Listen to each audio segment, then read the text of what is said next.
బులెటిన్లో బ్రేకింగ్స్ చూస్తున్నాం. లోటస్ పాండ్లో ముఖ్య నేతలతో వైఎస్ షర్మిల భేటీ అయ్యారు. కాంగ్రెస్లో వైఎస్ఆర్టీపీ విలీనం, భవిష్యత్తు కార్యాచరణపై మంతనాలు జరుపుతున్నారు.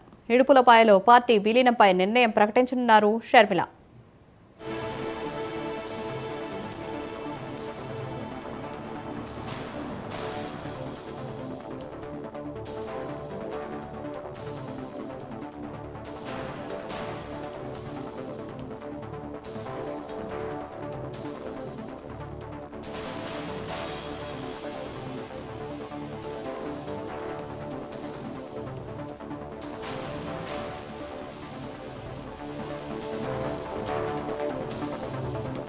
కాంగ్రెస్ లో వైఎస్ఆర్టీపీ విలీనం, భవిష్యత్తు కార్యాచరణపై మంతనాలు జరుపుతున్నారు. అయితే దీనిపై మరిన్ని అప్డేట్స్ మా ప్రతినిధి నాగార్జున అందిస్తారు. నాగార్జున,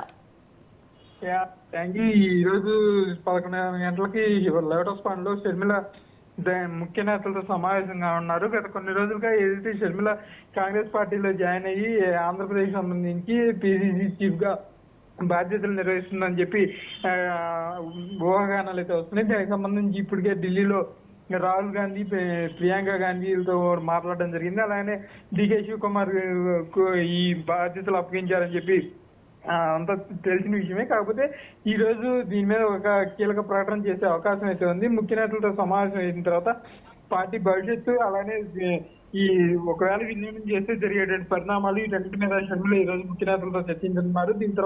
దీనిపై మరి కాసేపులో అధికారికంగా ఏదో ప్రకటన వచ్చే అవకాశం ఉంది. దీని తర్వాత మధ్యాహ్నం తను ఇడుపులపైకి బయలుదేరుతున్నారు. తన కుమారుడి వివాహం సందర్భంగా అక్కడ మొదటి శుభలేఖను తండ్రి సమాధి వద్ద పెట్టి నివాళులు అర్పించనున్నారు. అయితే మొత్తానికి ఈ రోజు ప్రస్తుతం షర్మిల ముఖ్య నేతలతో అయితే కొద్దిసేపట్లో సమావేశంగా ఉన్నారు. దీనిపై అలానే భవిష్యత్తులో తను అనుసరించే వ్యూహాల మీద ఈ రోజు అయితే సమావేశంలో ప్రధాన అంశంగా ఉండే అవకాశం అయితే కనిపిస్తుంది.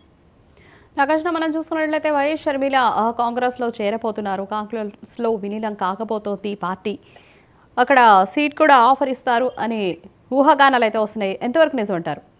గతంలో తెలంగాణలో పార్టీ పెట్టిన తర్వాత షర్మిల ఎలక్షన్ లో పోటీ చేస్తారు అని చెప్పి ప్రచారం అయితే జరిగింది. కాకపోతే లాస్ట్ మినిట్ లో వచ్చేసరికి షర్మిల తన పోటీ నుంచి తప్పుకొని కాంగ్రెస్ పార్టీకి మద్దతు ఇవ్వడం జరిగింది. ఆ టైంలో షర్మిల కాంగ్రెస్ తెలంగాణ నుంచి ఖమ్మం నియోజకవర్గం నుంచి బరిలో దిగుతారని చెప్పి ఊహాగానాలు అయితే వచ్చినాయి. అయితే అందుకు రాష్ట్ర కాంగ్రెస్ నాయకత్వం ఒప్పుకోలేదు. షర్మిల తెలంగాణలో వస్తే తెలంగాణలో కాంగ్రెస్ మీద దాని ప్రభావం చూపే అవకాశం ఉంది అని చెప్పి రాష్ట్ర నాయకత్వం వ్యతిరేకించడంతో దానికి కొంచెం బ్రేక్ పడింది. తర్వాత ఇప్పుడు షర్మిలని ఆంధ్రాకి పంపిస్తే ఆంధ్రప్రదేశ్ లో కాంగ్రెస్ పరిస్థితి మెరుగయ్యే అవకాశం ఉంది. ఎందుకంటే తెలంగాణ ఇచ్చిన తర్వాత ఆంధ్రప్రదేశ్ లో కాంగ్రెస్ పరిస్థితి అయితే